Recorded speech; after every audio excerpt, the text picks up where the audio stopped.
안녕하세요. 친한 친구가 유튜브 사연을 듣는 것을 좋아해서 추천받았는데 너무 재미있더라고요. 저 역시 다른 분들처럼 평범하지 않은 일이 있었어요. 많은 분들께 제 이야기를 들려드리고 싶어서 글을 씁니다. 먼저 제 소개부터 할게요. 저는 40대 중반의 평범한 여자입니다. 다리만 빼고요. 사실 20대 초반에 차 사고를 당해 두 다리가 조금 불편해요. 휠체어를 끌고 다니는 수준은 아니나 걸을 때 조금 절뚝거립니다. 다행히 아버지가 중소기업을 운영하고 계셔서 결혼 전부터 쭉 그곳에서 일했답니다. 남편은 거래업체 직원이었고 업무하다 서로 좋은 감정이 생겨서 교제를 시작했죠. 남편은 다리가 불편한 저를 언제나 배려해 주었어요. 그런 모습에 반해 결혼까지 결심하게 되었습니다. 저희 부모님께서도 세심하고 다정한 모습을 너무 마음에 들어 하셨거든요. 딱 한 가지 마음에 걸렸던 건 남편은 저희 집과는 달리 경제적인 형편이 좋지 않은 편이라 시댁에선 10원 한 푼도 보태주지는 않았지만 결혼에 있어서 그 부분이 크게 문제가 되지는 않았어요. 그리고 아빠의 친한 지인이 웨딩 사업을 하셔서 결혼 준비도 어렵지 않게 진행되었죠. 물론 결혼 후에도 남편은 성실하게 회사를 다녔고 저 역시 열심히 근무를 했습니다. 양가 집안의 경제적인 상황이 많이 차이나는 게 신경 쓰였지만 시댁만 월 100만 원씩 드리고 친정에선 부모님이 용돈 필요 없다고 하셔서 그렇게 지내고 있었어요. 그래서인지 시댁 스트레스도 따로 없이 편하게 지냈었죠. 늘 섭섭지 않게 해드리려고 노력했고 시부모님도 절 많이 좋아해 주셨어요. 그런데 길게는 못 가더라고요. 딱 2년이 되자 이제서야 숨겨둔 본성이 나오는 건지 시댁에 갈 때마다 저에 대한 잔소리가 나오기 시작했죠. 다들 결혼하면 듣는 잔소리 있죠? 대체 애는 언제 가질 거냐는 말이요. 저는 다리가 불편하다 보니 앉아있는 생활을 주로 하는데 활동량이 적다 보니 상체에 살집이 있는 편이었어요. 솔직히 밖에서 뚱뚱하다는 소리 한 번도 못 듣고 살았었는데 임신이 안 되는 이유가 그저 며느리가 뚱뚱해서 그렇다는 그런 모욕적인 말까지 서슴없이 하더라고요. 너희 아기는 언제 가질 거니? 계획은 하고 있는 거야? 나이도 있는데 아기 준비를 좀 빨리 해야 하지 않겠니? 처음에는 알아서 하겠거니 했는데 결혼한 지 1년도 넘었는데 아직까지도 소식이 없으니 원. 그래, 운동도 좀 하고. 애기 엄마도 아닌데 왜 이렇게 펑퍼짐해? 누가 보면 애 셋은 낳은 사람인 줄 알겠다. 볼 때마다 살이 찌니 넌? 살 빼야겠다는 생각이 안 드니? 시부가 한마디 하면 시모도 옳다구나 하고 옆에서 거들었어요. 저 조금만 오래 걸어도 힘든 거 아시면서. 그리고 오늘 옷이 펑퍼짐해서 그렇지 그렇게 살 많이 안 쪘어요. 내가 봤을 때는 옷 문제가 아니야. 다리가 좀 아프다고 운동 못하는 건 아니잖아. 너 정말 애기 안 가질 거야? 둘 다 30대도 아니고 40대야. 남들은 애 둘이고 셋이고 낳아서 키우느라 바쁘구만. 저도 아기는 예전부터 많이 고민하고 있는 부분이에요.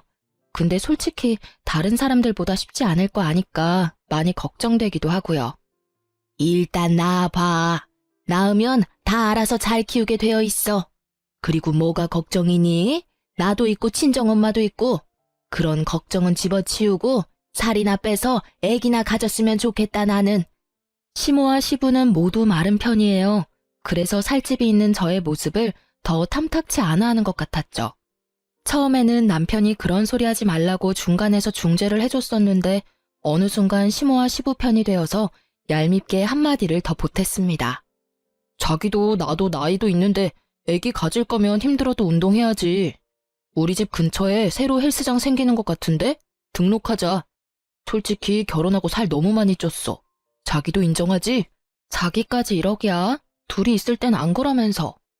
근데 부모님 말씀이 틀린 건 아니잖아. 자기도 아기 갖고 싶잖아. 우리 회사 직원도 와이프 살 빼고 나서 바로 애기 생겼다잖아. 같이 운동하면 얼마나 좋아? 내 편이라 생각했던 사람까지 저러니 너무 서러웠습니다. 저도 운동하고 싶고 살 빼고 싶죠. 제가 아예 운동을 안 하는 건 아니에요. 몸에 무리 가지 않을 정도의 운동은 자주 하는 편이에요. 하지만 일반 사람들보다 움직임이 적고 나이가 있다 보니 살 빼는 게 쉽지 않아요. 이렇게 얘기하면 시모와 시부는 핑계라고 핀잔만 주셨습니다. 속상하고 울고 싶었던 날이 많았지만 신우가 같이 있을 때는 좋았어요. 늘 제 편을 들어주고 대신 화를 내주었거든요. 진짜 엄마 아빠도 그만 좀 해. 좋은 말도 여러 번 들으면 짜증나는데 듣기 싫은 말 좀 그만해. 요즘 볼 때마다 살 빼라고 그러냐? 오빠도 마찬가지야. 언니 다리 아파서 걷는 것도 힘든데 뭔 운동을 자꾸 하래. 그리고 살은 오빠가 빼야지. 아니, 나는 빨리 손주 보고 싶어서 그러지. 뚱뚱하면 애도 잘 안 생긴다잖아. 엄마가 그런 소리 하면 더 안 생겨. 스트레스가 모든 병의 근원인 거 알지? 너무 스트레스 주지 마. 언니도 생각이 있겠지. 내가 언니였으면 애기 생각이 있다가도 사라지겠어. 좀 적당히들 해. 내가 다 듣기 싫어. 진짜 아가씨밖에 없네요. 아가씨, 고마워요. 멀려 언니. 혹시 나 없을 때 또 이런 잔소리 하면 얘기해요. 내가 또 대신 싸워줄 테니까. 자기 일처럼 화를 내주는 신우가 참으로 고마웠습니다. 남편도 안 들어주는 유일한 제 편이었거든요. 하지만 신우가 큰 소리 내고 해도 시모와 시부는 변함없었어요.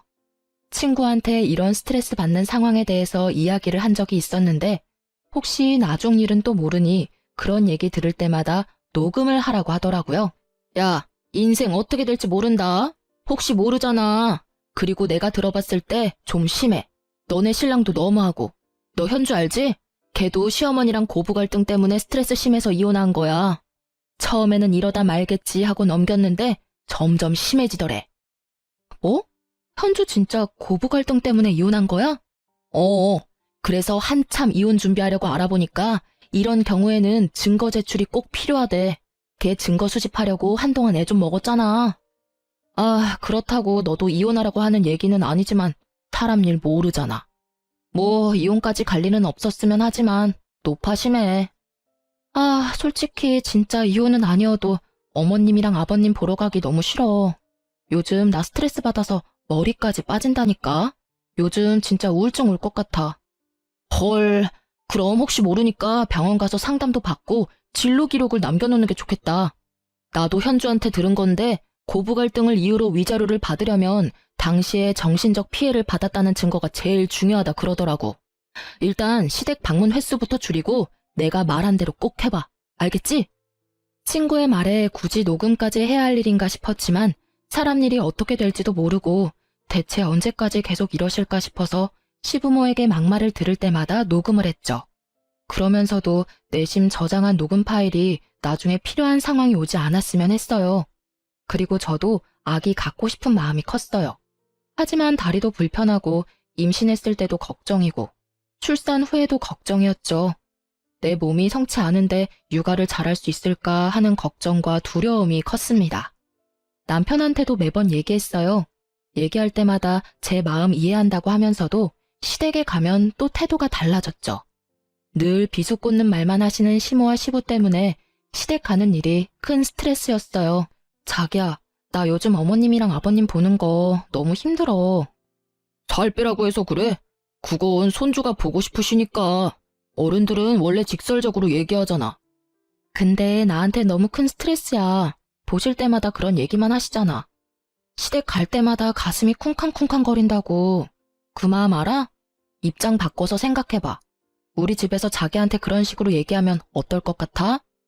아, 내가 따로 얘기 드려볼게. 얘기 안 하셔도 나도 잘 알고 있는 부분이고 그만하셨으면 좋겠어 진짜. 우리 엄마 아빠도 나한테 그런 얘기 안 하셔. 알지. 그런데 너 상처 주려고 하는 말 아니셔.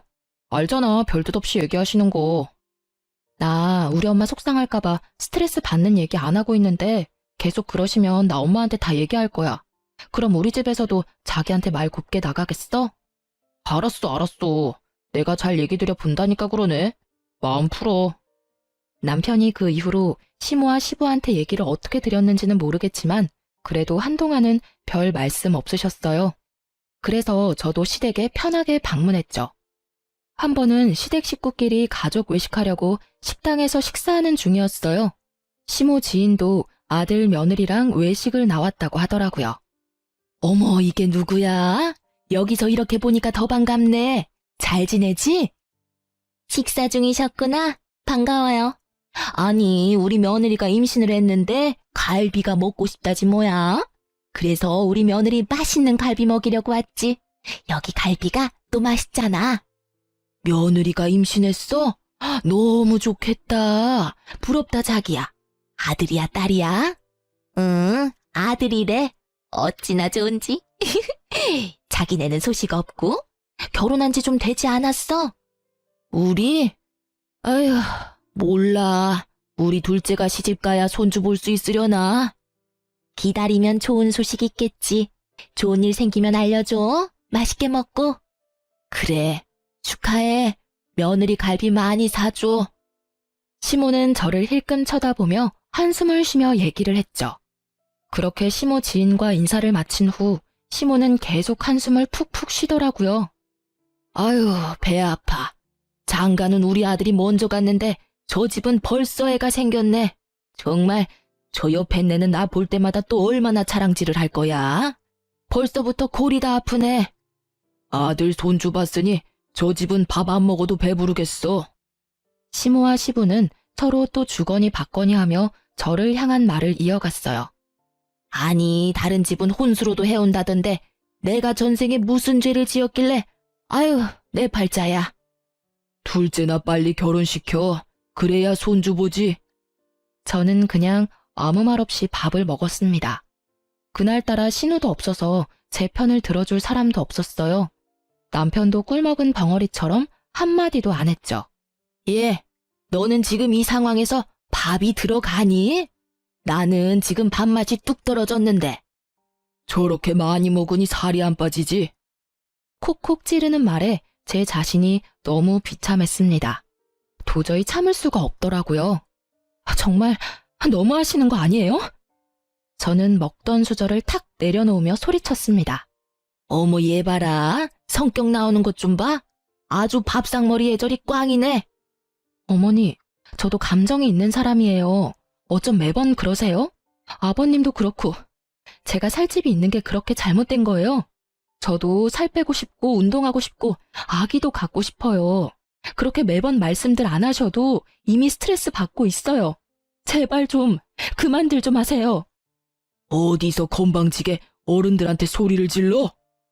어머님이랑 아버님이 저한테 하신 모진 말들은 괜찮고 제가 참다 이렇게 터지는 건 건방진 건가요? 이래도 제가 예의가 없는 사람이에요. 이만 집에 가겠습니다.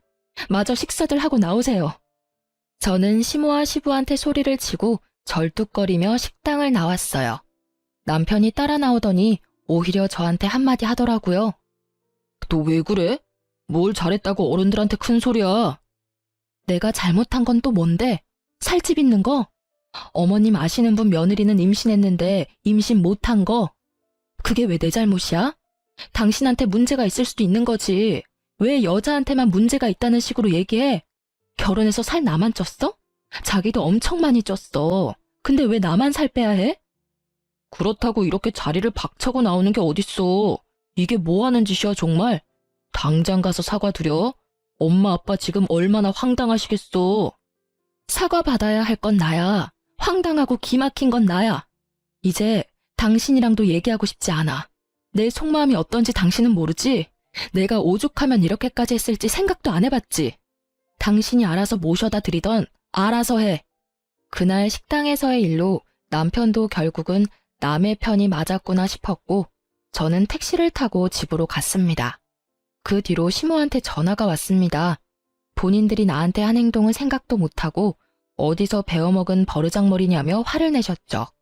고분고분한 성격인 줄 알았더니 아주 되바라졌구나 너. 그렇게 어른들 버리고 간 것도 괘씸한데 연락 한 통도 없니? 죄송하다고 다시 찾아와서 빌어도 모자랄 판에 내가 정말 기가 차서. 어머니, 지나가는 사람들 붙잡고 한번 물어보세요. 제가 정말 못할 짓을 한 건지. 사람 상처 주는 말만 하시면서 어떻게 좋은 소리를 들을 생각하세요? 뭐? 너 말버릇이 그게 뭐야? 저요, 그동안 진짜 많이 참았어요. 그런데 이제는 듣고만 있지 않으려고요. 제가 늘 별말 없이 듣고만 있으니까 제가 바보인 줄로만 아셨어요? 뚱뚱해서 뚱뚱하다고 한 게 뭐가 나쁘니? 네가 뚱뚱한 게 문제지. 네가 날씬하면 살 빼라고 하겠니? 근데 왜 저한테만 그러세요? 그렇게 따지면 오빠도 뚱뚱하잖아요. 솔직히 살 빼야 할 사람은 제가 아니라 오빠라고요. 남자는 괜찮지. 여자는 뚱뚱하면 보기 싫잖니? 그건 너무 억지 아니세요? 아들은 뚱뚱해도 괜찮고 며느리는 뚱뚱하면 안 되는 거예요. 그리고 아기가 안 생기는 게 왜 제 탓이라고 생각하세요? 오빠가 문제 있을 거라고 생각 안 드세요? 우리 아들이 뭐가 문제가 있어? 임신 안 되는 건 여자 탓이 더 크지. 그리고 남자는 살집이 좀 있어야 하는 거다. 남자가 삐쩍 마르면 보기 싫다고.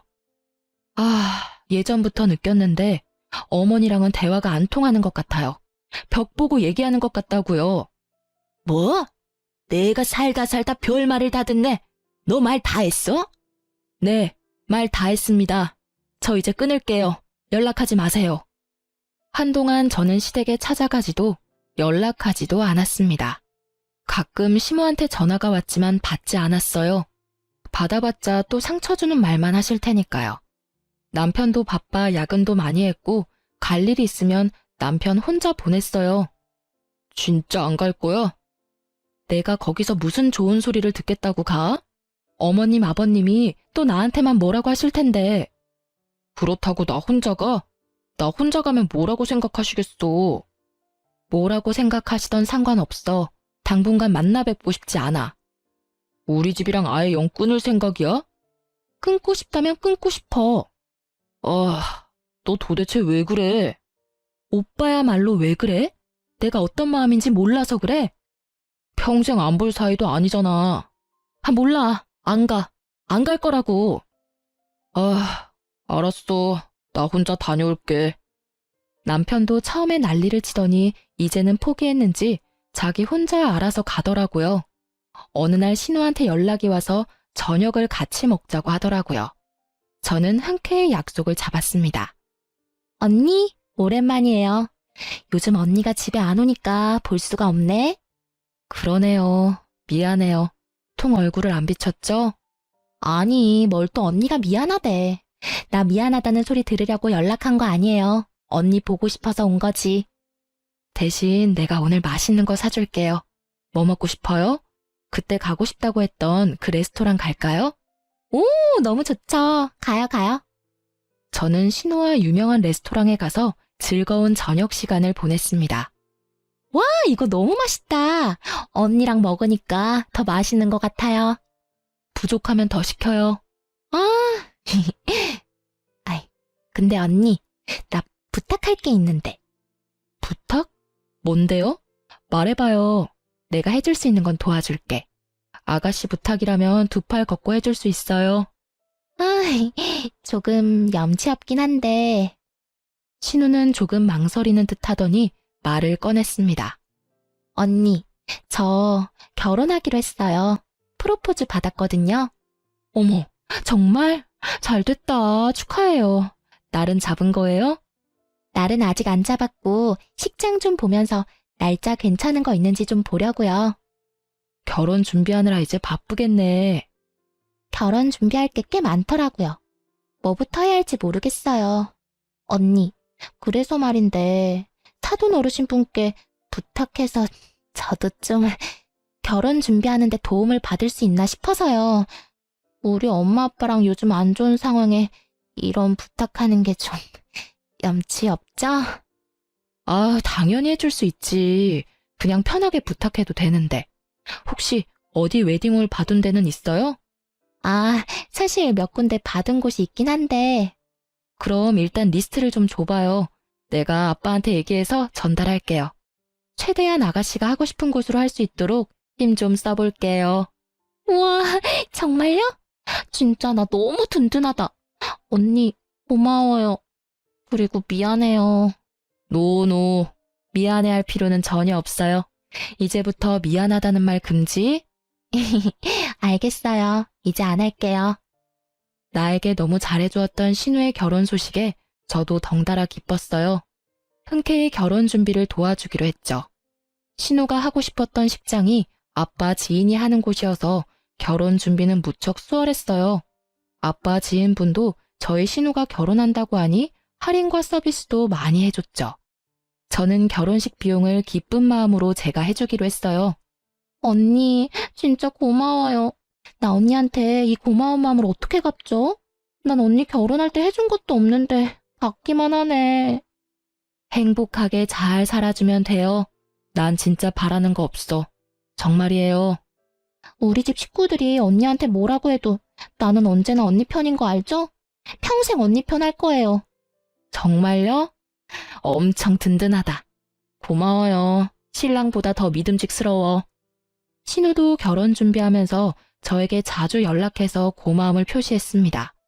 아, 근데 언니, 저희 상견례 이번 주 토요일에 하기로 했는데 남자친구가 예약 인원을 잘못 알고 언니를 빼고 예약을 했다는 거예요. 바보같이. 아, 근데 내가 이제 알아가지고 예약을 바꾸려면 룸을 변경해야 하는데 다른 룸은 자리가 또 없다고 해서. 아가씨, 괜찮아요. 그럴 수도 있지. 뭐 저야 나중에 또 볼 텐데 저 안 가도 괜찮아요. 마음 쓰지 말아요.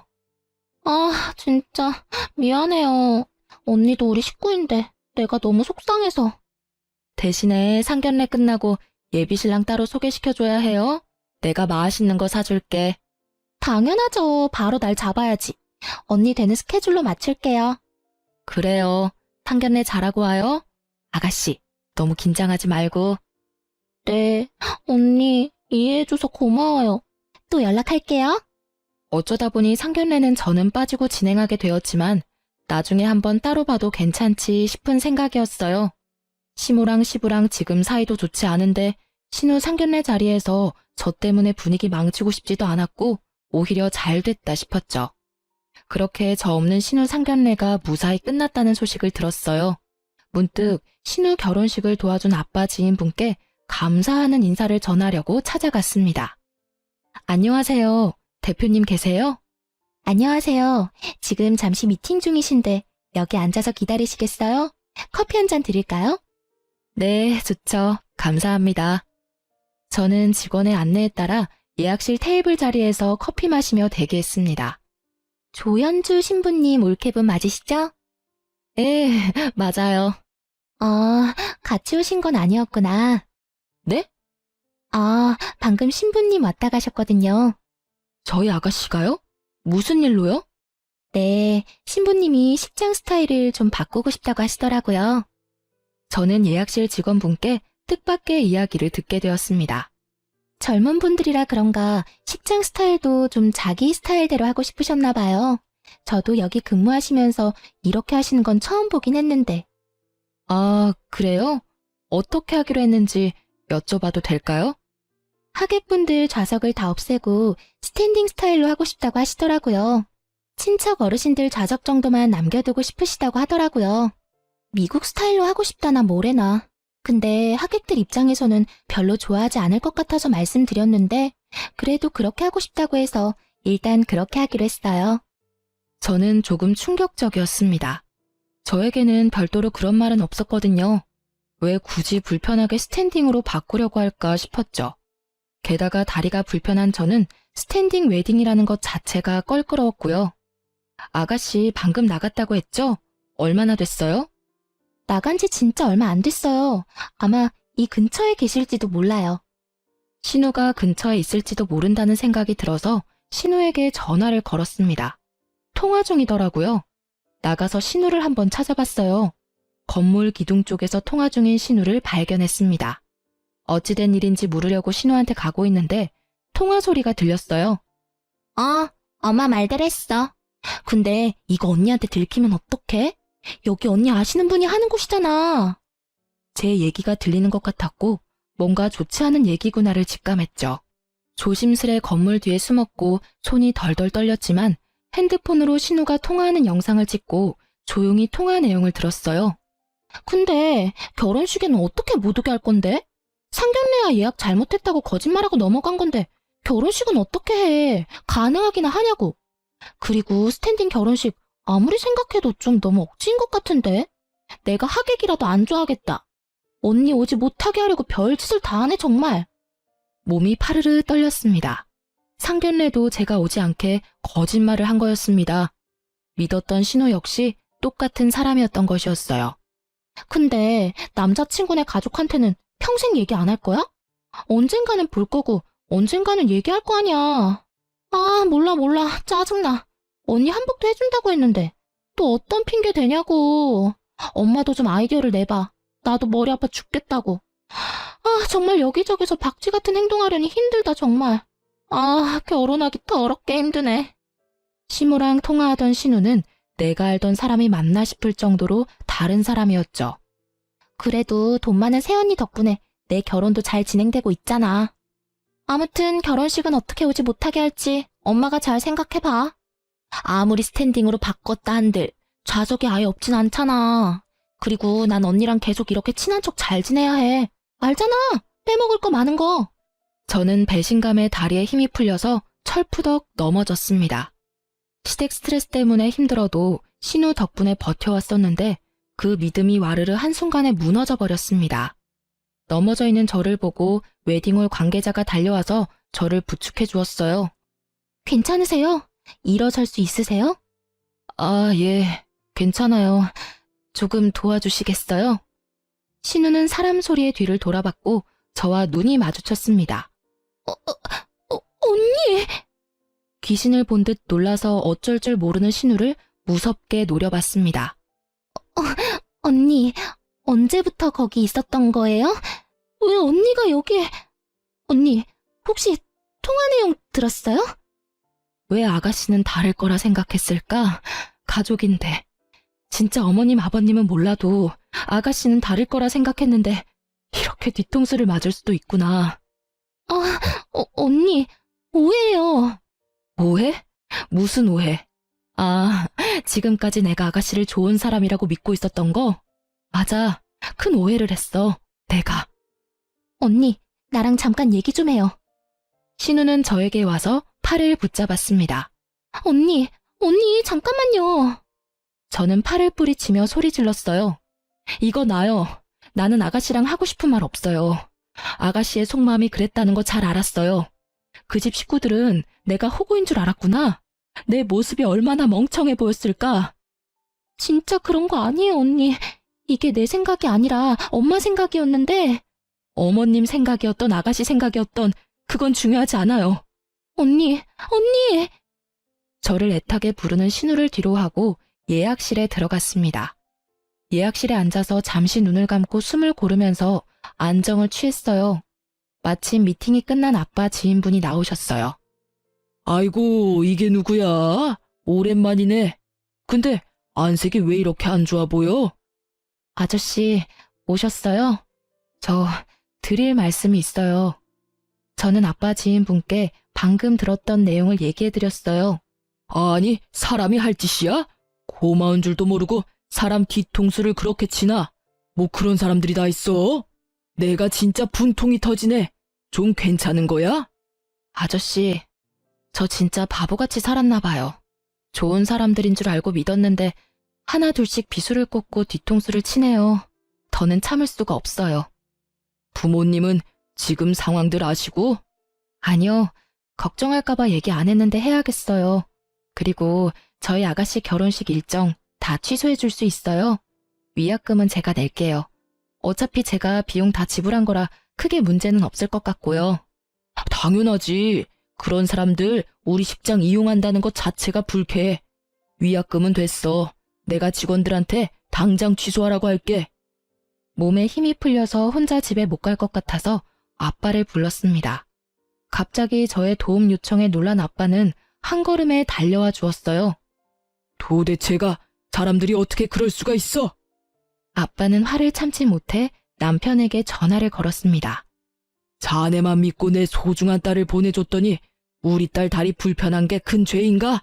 대체 우리 딸이 뭘 그렇게 잘못한 거야? 결혼 비용, 집, 혼수 우리가 안 해준 게 있었나? 이런 취급받으라고 시집 보낸 줄 아나? 아빠가 남편에게 화를 내면서 소리 지르는데 계속 눈물만 났습니다. 저도 쌓이고 쌓여 터진 화가 안 풀리더라고요. 그리고 괘씸한 신우를 용서할 수 없었습니다. 내 덕에 쉽게 했던 결혼 준비 어디 한번 힘들게 해봐라 싶었죠.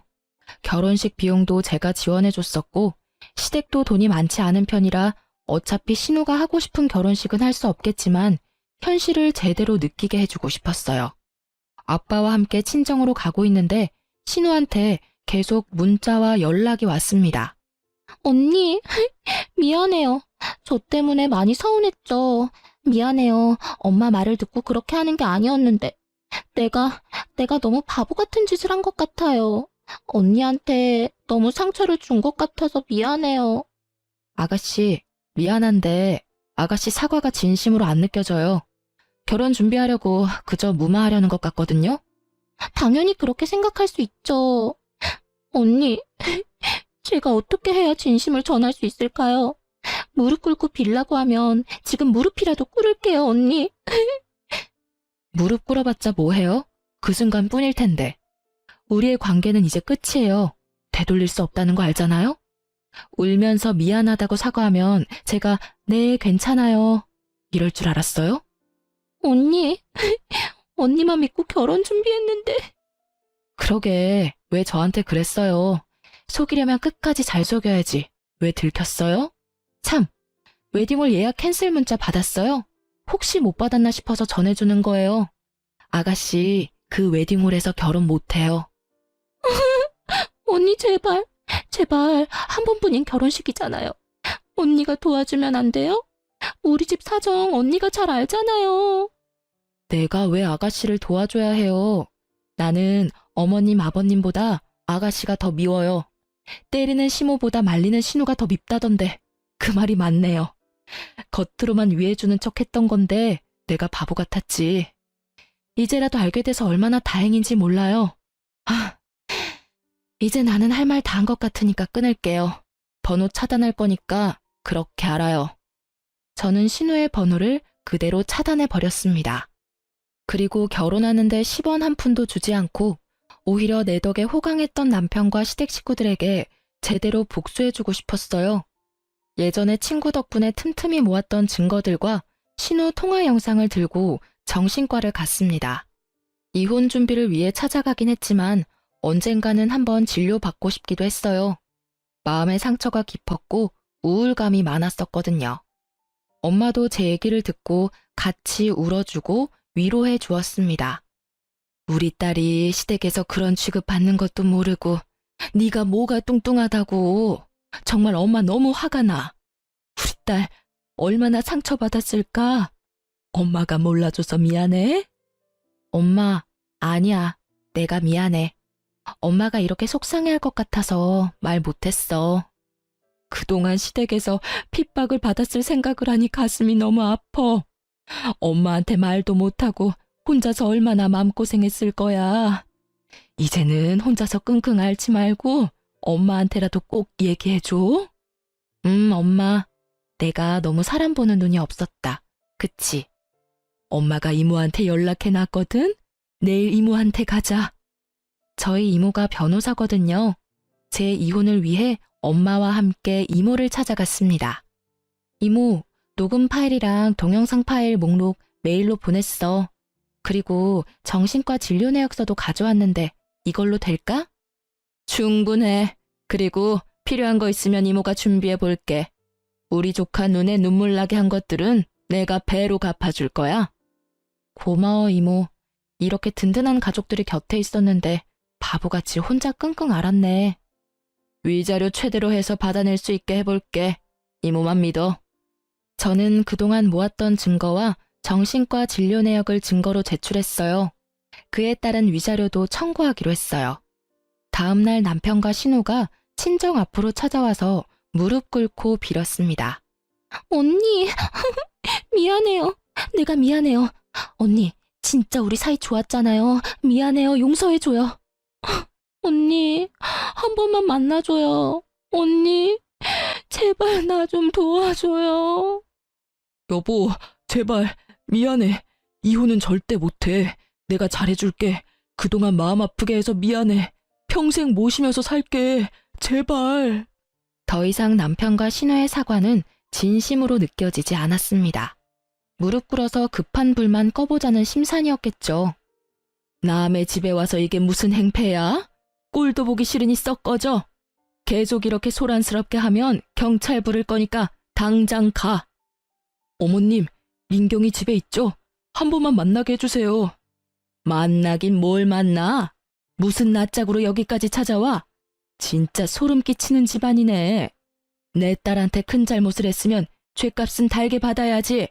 만나서 사과할게요. 잘못했다고 빌게요. 내가 허락 못해. 만나길 뭘 만나? 10분 뒤에도 이러고 있으면 진짜 경찰에다 신고할 거야. 저는 만나고 싶지 않아서 집안에만 있었고 시끄러운 소리에 화가 난 엄마가 밖에 나가서 한마디 했습니다. 10분이 지나도 안 가자 결국 엄마는 소금을 한 움큼 쥐고 던지며 쫓아냈어요. 염치라는 게 없는 건지 그 다음 날은 시모까지 찾아와서 문을 두드리더라고요. 아가야, 미안하다. 내가 나이 먹고 마음이 모가 나서 너한테 모진 말만 하고 영감도 너한테 너무 미안하대. 얼굴 보고 사과하고 싶대. 사과할 수 있게 한 번만 만나주지 않겠니? 내가 너무 나빴던 것 같아. 하루가 멀다 하고 찾아오는 시댁 식구들 때문에 또 새로운 스트레스가 생길 지경이었죠. 내일도 찾아오면 진짜 신고하겠습니다. 법원에서 보시죠. 그렇게 모질게 대했던 사람들이 이렇게 하루아침에 변해서 미안하다고 싹싹 비는 상황이 너무나도 웃겼습니다. 제가 너무 만만했었나 봐요.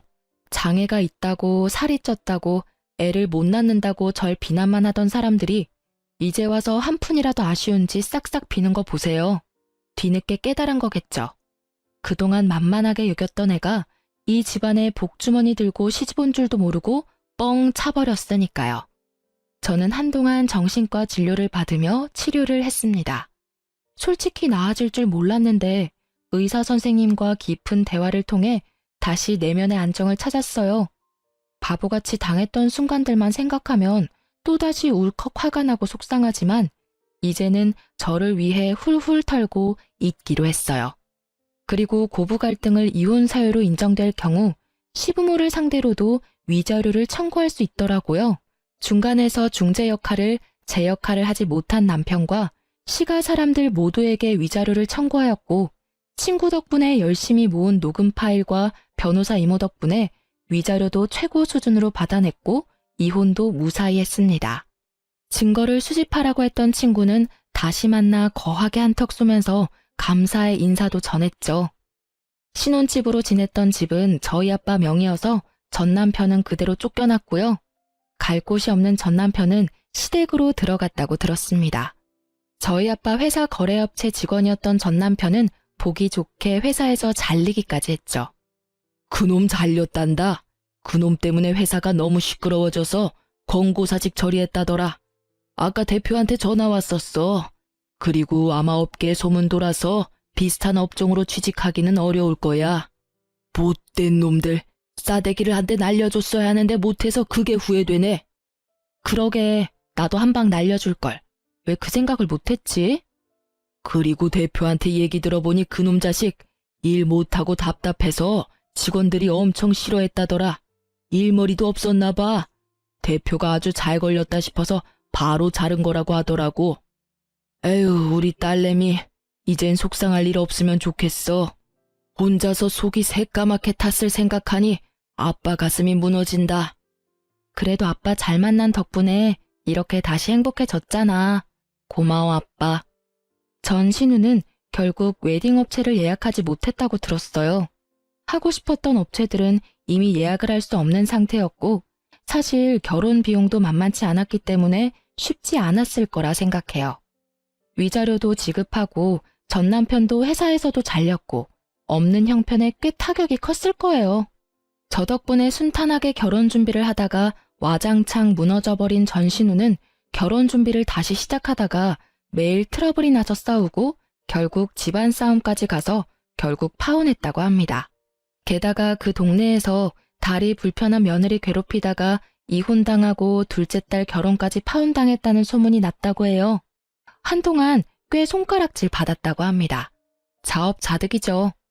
최근에 들은 소식으로는 시댁이 살고 있던 집이 전세 계약 만료일이 되었는데 집주인이 이런저런 말들로 자기 집 거래에 문제 생길 것 같다고 계약 연장 안 해줘서 전전긍긍하고 있다고 해요. 아마 그 동네에는 소문이 쫙 퍼져서 다른 동네 저렴한 곳 찾아서 들어가겠죠. 이제는 제 사람들이 아니라 별로 관심도 없지만 말이에요. 이혼 후 저는 재활치료를 다시 받고 있어요. 몸에 물이 안 가는 운동도 다시 시작했습니다. 한동안은 스트레스 받아서 운동도 못했거든요. 식단도 빡세게 제대로 해서인지 최근 몸무게를 재어보니 3kg나 빠졌더라고요. 그리고 제가 다니던 아빠 회사는 잠시 휴직한 상태입니다. 제가 엄마를 닮아서 손재주가 좋은 편인데 작은 핸드메이드 제품을 만들어서 인터넷에 팔아보려고 준비하고 있어요. 지금은 판매 승인 대기 중이랍니다. 새롭게 다시 시작할 생각을 하니 두근거리고 설레어서 즐겁습니다. 잘 되면 아빠가 공방도 차려준다고 하셔서 정말 열심히 해볼 생각이에요. 요즘은 스트레스도 안 받고 운동도 열심히 하고 제가 하고 싶은 걸 해서 그런지 꽤 건강해진 느낌이랍니다. 그래도 여유 있는 저희 집 덕분에 결혼 준비도 이혼 준비도 어렵지 않게 했던 것 같아서 부모님께 늘 감사한 마음을 가지고 있어요. 이제 겨울이 얼마 남지 않은 느낌이에요. 오늘은 바람이 꽤나 차더라고요. 몸이 아프고 난 후 더욱 뼈저리게 느끼는 거지만 건강이 최고인 것 같아요. 제 이야기 들어주셔서 감사합니다. 모두들 아프지 마시고 건강하세요. 행복한 하루 되세요.